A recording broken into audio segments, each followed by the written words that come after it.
It's hard to work in Ethiopia. They couldn't wash, the kids weren't in school, they couldn't eat, and there was such a desperate need, and there was no one else. Like, there's no one else.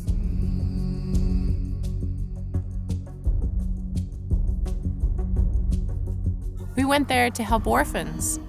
We get there, and we think we're gonna do that. They took us and they showed us barren, dry wells, no water. I mean, they were so desperate. The government was trucking in water to keep them alive. Lines of yellow water cans for like 15 days. They waited for water, no water.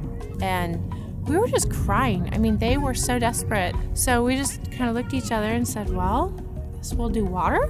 We're not the brightest, but I think they need water. And so then we found out about a water project that had been underway and on the table for 5 years. It was a 20-mile pipeline.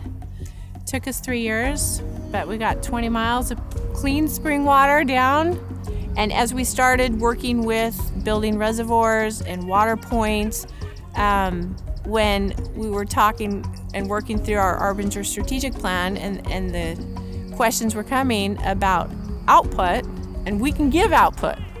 They said, but what are you going to measure for impact? And we hadn't thought of that.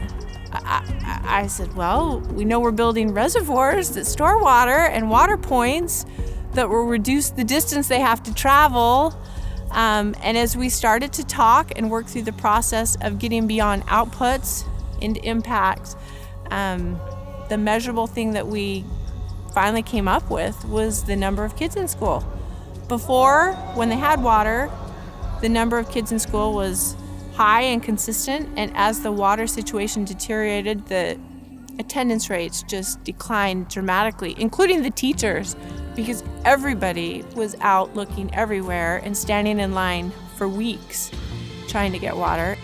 Again, it came back to Arbinger, and it came back to how do you show that all these things are actually changing lives?